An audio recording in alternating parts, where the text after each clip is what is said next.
going to get right to the point here.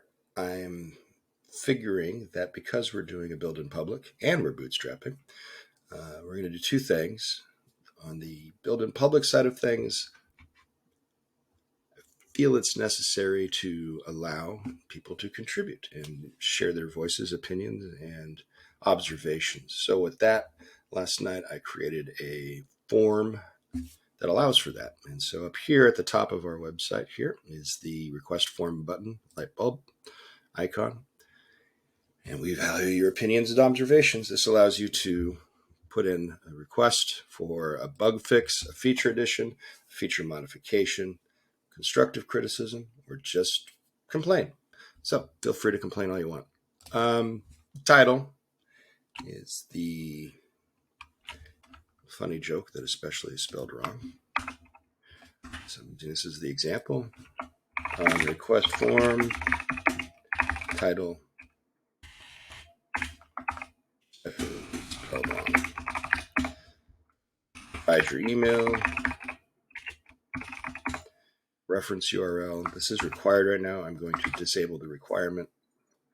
One of the joys of going through this is you kind of, by use, get an idea of where things need to be updated as well. So when I create that, my request has been submitted. Yeehaw, I'm excited, but I'd like to create another one. So I'm going to put a button here as well to create another item. So I'm going to go in here and I'm going to click select, request title, create another ticket on success. The success form, there should be a ability to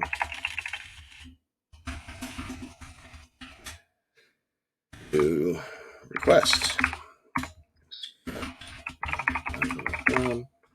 This is part of the requests flow, so I'm going to put that there. And this is a feature modification. Hit create. So on the flip side of that, when I built the request form, I built into our CMS system the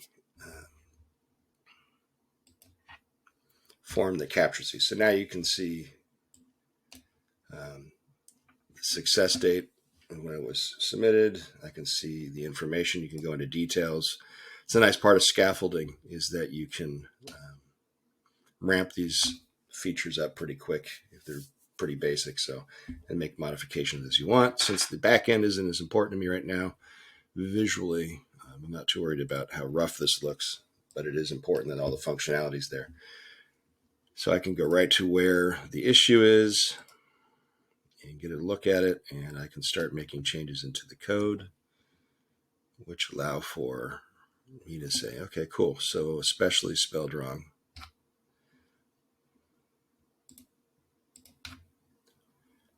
And if I go into code base, you will see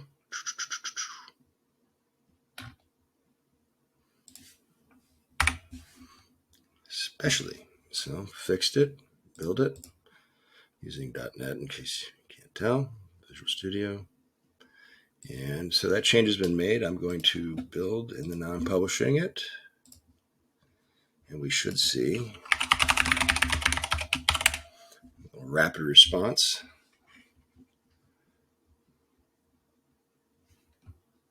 As it's deploying right now. See, there's deploying. Alrighty.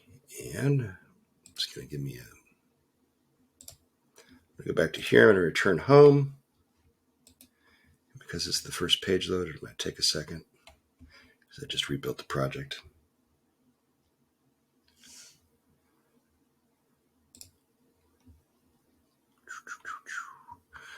We're waiting. I'm going to pause this. And we're back. All right. And so there you go.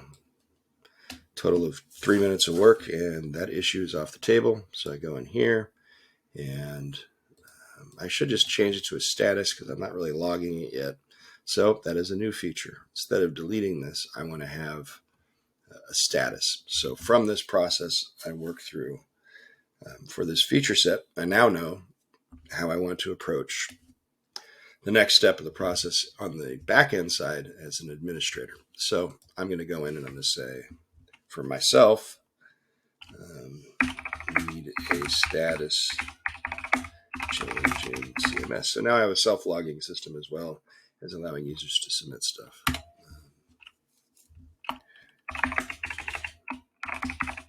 Disable, delete, and replace with a status update to fixed.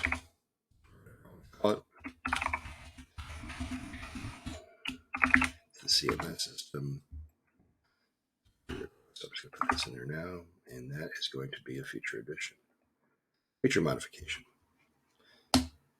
So I'm happy there. So that is the tool and its complexity, not that much. Really just a way of allowing people to enter into the discussion and submit things. As we evolve and develop this, the overall result will be quick handling of what the customer sees and being able to address it if it's a valid point or a misspelled word in this case. And that's what we got. So thank you for joining me. And I'll be putting up something new very shortly.